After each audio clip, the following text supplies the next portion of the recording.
Et bien voilà, donc salut à tous les amis, donc voilà, tous les amoureux du football. Aujourd'hui, on va vous parler donc des quarts de finale de la Ligue des Champions. Il y a eu le tirage au sort qui s'était fait il y a maintenant une dizaine de jours. Et donc voilà, les quatre matchs, quatre affiches que nous avons. Arsenal, Bayern de Munich, Real Madrid, Manchester City, Paris Saint-Germain, FC Barcelone et l'Atlético de Madrid contre le Borussia Dortmund. Et donc voilà, les quatre belles affiches que nous allons voir. Je vous donnerai donc mes pronostics et on parlera un petit peu de la forme, un peu de toutes les équipes, un petit peu que chacune où est-ce qu'elle en est en ce moment. Et donc, on va commencer par la première affiche qui est donc Arsenal, Bayern de Munich. Alors Arsenal, pour commencer, Arsenal, c'est quand même une équipe qui est première dans son championnat. C'est quand même incroyable. Ils ont profité du match nul qu'il y a eu entre Liverpool et Manchester City pour en profiter. Puis en ce moment, Arsenal, c'est la meilleure attaque du championnat. C'est une équipe qu'on sous-estime beaucoup. C'est une équipe qu'on sous-estime beaucoup. Je salue au passage les outsiders, Stan, qui est quand même un grand supporter d'Arsenal, connu pour le tocarisme et l'école du tocarisme. Donc, bravo à lui, bravo à son club surtout.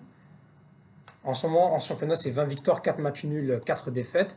Ils s'en sont venus à bout difficilement quand même du FC Porto. Je pense qu'ils ont dû s'employer même jusqu'au tir au but, si je me trompe pas. En effet, ils ont dû aller jusqu'au tir au but. Ça n'a pas été facile pour eux. Arsenal qui retrouve les quarts de finale qui leur échappaient depuis maintenant 14 ans. Ils avaient enchaîné des huitièmes coup sur coup. Ils sont tombés sur le Barça, le Milan AC, je crois deux fois le Barça, le Bayern au moins deux, trois fois. Et en plus, ils retrouvent le Bayern après toutes ces grosses déculottées qu'il y a eu, ces humiliations que le Bayern a fait.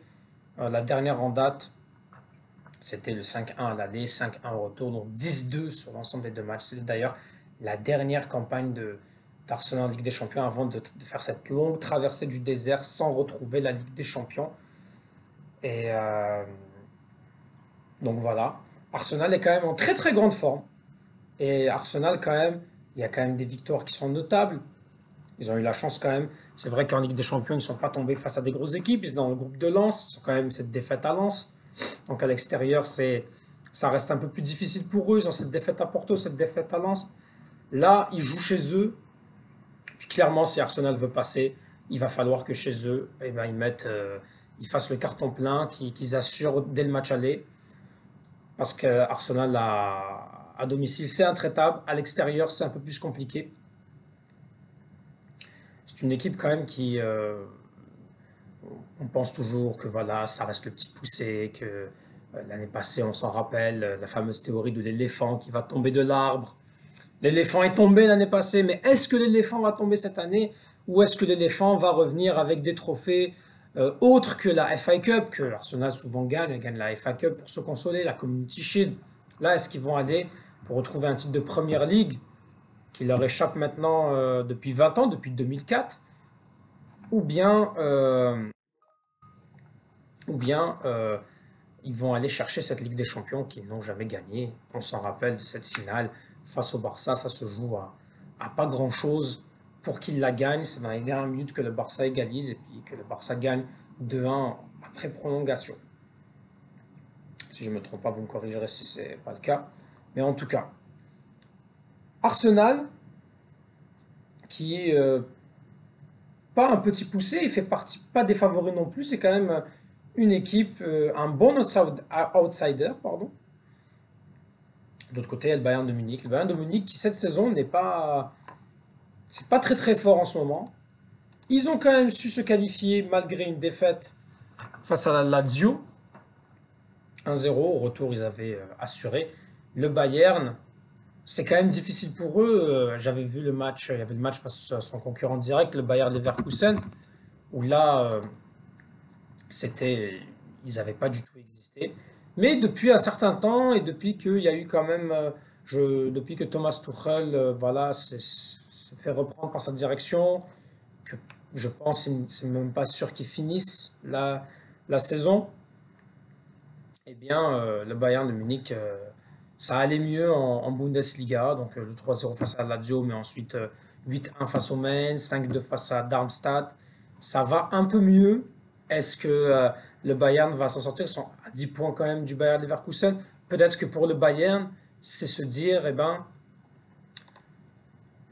pour sauver notre saison, éliminer déjà en Coupe d'Allemagne, pour sauver la saison, est-ce que c'est pas mieux d'aller chercher cette Ligue des Champions? Et puis pourquoi pas, même si le parcours va être difficile pour le Bayern et comme pour Arsenal, parce qu'ils devront affronter eh ben, le vainqueur de Real Madrid-Manchester City.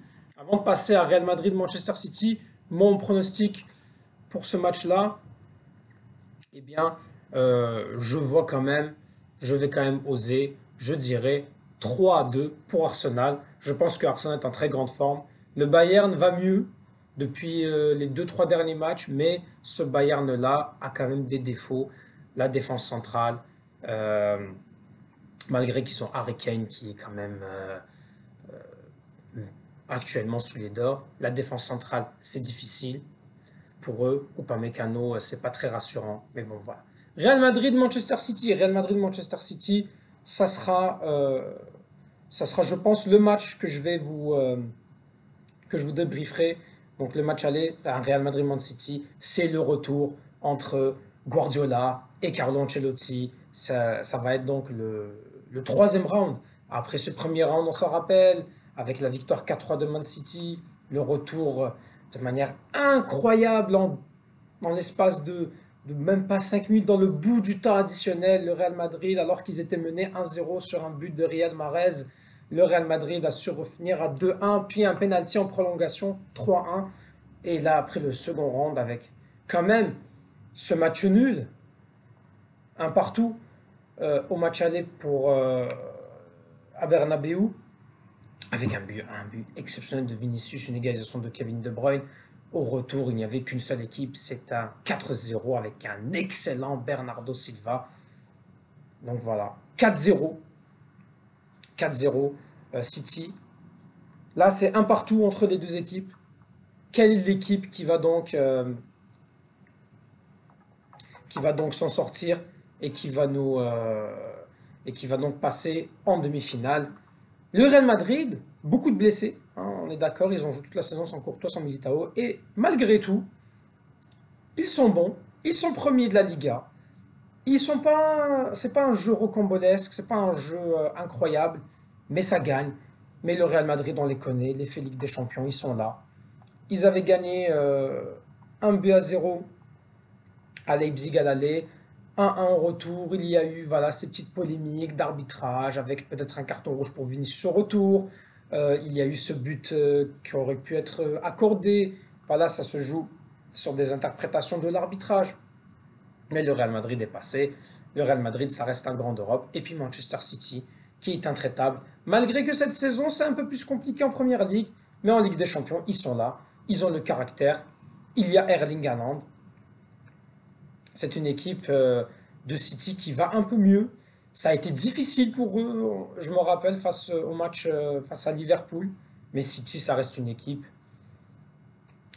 qui est quand même très très forte et qui aura aussi la chance de recevoir au retour. Donc voilà. Moi, dans ce match-là, je vois un match nul, comme le dernier match qui s'est joué au Bernabeu.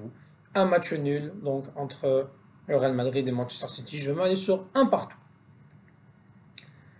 Atlético Madrid-Dortmund. Clairement, peut-être pas l'affiche qui fait le moins rêver des quatre, mais ça reste que l'Atlético a été la surprise. Elle a éliminé, euh, elle a éliminé l'Inter alors qu'on s'y attendait pas du tout. Il n'y a quand même aucun club italien en quart de finale, alors que l'année passée, il y avait quand même deux clubs italiens en demi-finale de Ligue des Champions, puis il y avait un club italien dans chaque finale, avec trois défaites certes, mais on pensait que c'était le renouveau du football italien, le championnat d'Italie, voilà, ça va mal. Mais bon, parenthèse fermée. L'Atlético Madrid qui, des fois ça va, des fois ça va pas. Ils sortent quand même d'une lourde défaite face au Barça. Mais ça reste que cette équipe d'Atlético Madrid, elle peut nous surprendre. Voilà, c'est quand même une équipe qui peut aller en demi-finale.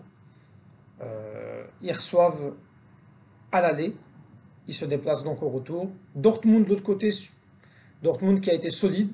C'est une équipe, elle aussi, on n'est pas très impressionné par cette équipe de Dortmund, mais c'est une équipe qui peut nous surprendre. Elle est résiliente, cette équipe. Elle a su quand même résister dans un groupe avec l'AC Milan, avec le Paris Saint-Germain. Certes, ils ont perdu au Parc des Princes, mais euh, ils ont quand même fait un match nul. Et puis bon, ils n'ont pas vraiment forcé, mais on a vu une équipe qui pouvait faire quelque chose. Attention, cette équipe de Dortmund, dans ce match-là, je vois quand même le petit 1-0 du Cholismo, 1-0 pour l'Atlético Madrid, même si attention, Dortmund n'a pas dit son dernier.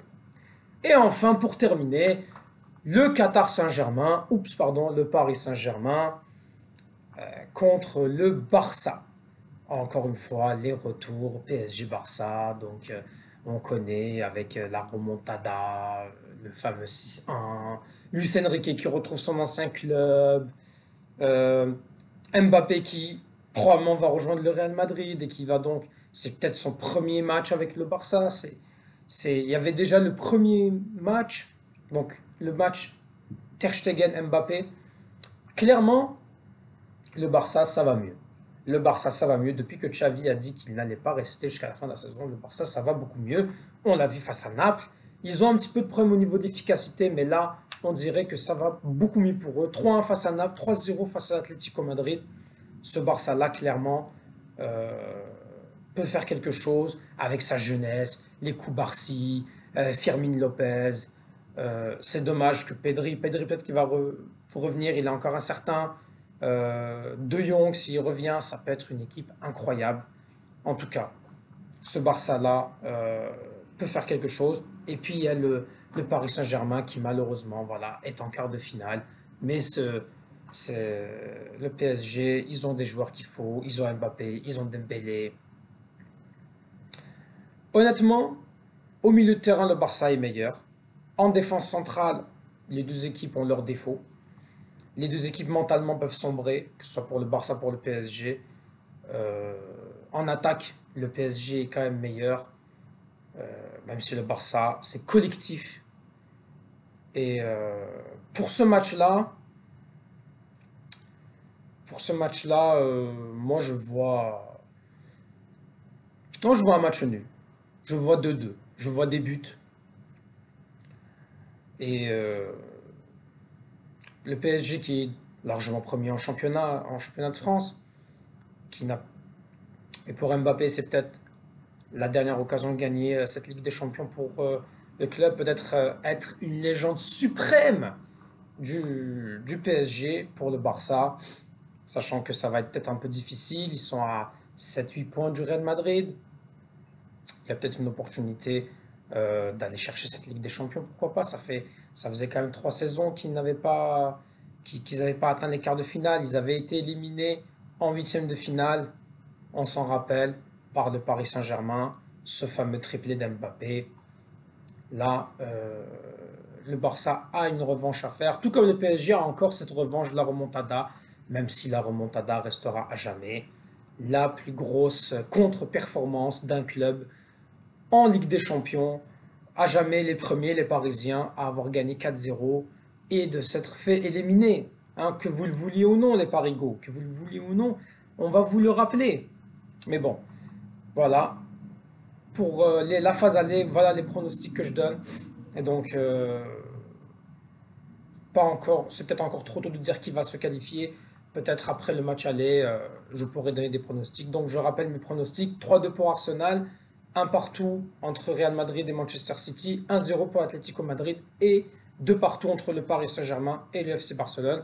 Voilà donc, n'hésitez pas à dire vos pronostics. Laissez-moi un commentaire pour donner votre avis sur qui va se qualifier, qui va pas se qualifier, qui va gagner, qui ne va pas gagner. Et surtout, on s'abonne les amis, on s'abonne et voilà. Et merci.